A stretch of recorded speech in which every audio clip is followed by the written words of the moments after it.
All right, well, Shashi Tharoor is an Indian opposition MP from the Congress Party. He previously served as the UN's Under-Secretary General for Communications and Public Information. He joins me now on set to talk more about this.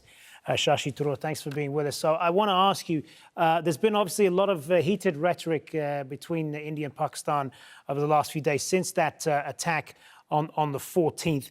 The Prime Minister Modi has promised a tough approach towards Pakistan. What would you like your government to be doing at this point? Well, I'd like them to be doing things we can't talk about, frankly. I'd like them to be exacting a certain amount of retribution. We know who the culprits are. They've been running around on the loose in Pakistan for some years, and we seem to be, unfortunately, confined to sort of fulminating about them. The sad thing is they enjoy the patronage and the protection and apparently the arms and the training of the Pakistani military. And that's something that really gets the goat of many, many Indians. So these are things that worry us very seriously. It's a dangerous and irresponsible thing to do. And obviously, the country to that degree is pretty united on this. There are other aspects on which we will have political differences. But what are those then? Talk about some of those. Well, I mean, everything about, for example, why this was actually allowed to happen in the first place, whether our security preparations were adequate, why there was such a large convoy on a highway with public access to it, why it was possible for someone to smuggle in 350 kilograms of RDX across the border and bring them into Indian territory. So all of these questions are legitimate and have been asked by my party. But these are issues of detail. On the fundamental question of responsibility for this action, we know that Lashkar-e-Toiba did the 26/11, the murder of 166 Indians and others in Mumbai in 2008. We know Jaish-e-Mohammed has laid claim to this particular atrocity this year. And there have been a number of smaller attacks that have taken a more modest number of victims nonetheless in the years in between. I mean, frankly, a lot of people in India have said we've had enough. And the problem is the straw that breaks the camel's back. Is this one it? We all hope not. But there is a level of tolerance beyond which we cannot go. And of course, the Indian elections are coming up later this year. Obviously, you're hoping that your party will get back into government. If you were in a position of power, the Congress Party, what would you be doing then? Well, again, we wouldn't be talking about it in any great detail in public, Hazem. You've got to understand that these are very, very serious matters. What we're going through at the moment is something which has caused a great deal of pain and anguish across the country. These 40 coffins have gone through various corners of the country. Our paramilitary are recruited from everywhere. They represent people of every faith, every background, every religion. And therefore, it's united India in a very, very painful way. So some sort of action, some sort of reciprocation is absolutely essential. But at the same time, I think responsible heads want it to be measured, thoughtful, and proportionate to the atrocity. I don't think there's any serious clamor for all-out war.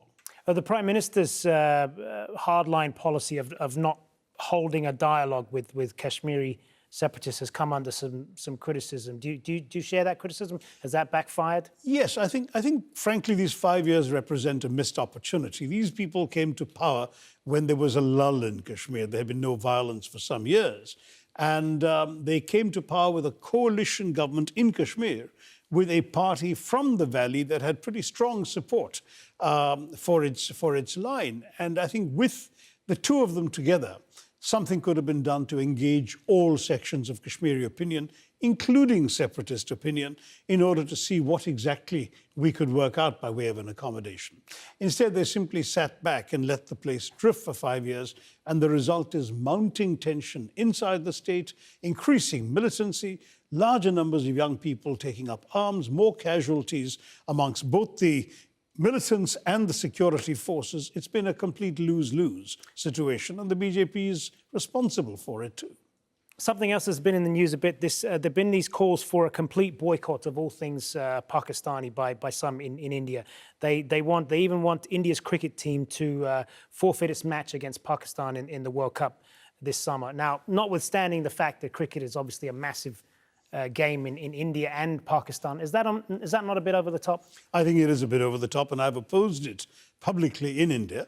One of the few to do so from the political world, because no one wants to brook the public sentiment. But I just think it's unnecessary, and certainly at a time when the government hasn't even declared a period of national mourning, to be busy distracting the public by wanting to cancel a match that is 3 months or almost 4 months away, the 16th of June, is when it's supposed to happen, I think is a bit fatuous. I think we really ought to be focusing on more essential, effective action.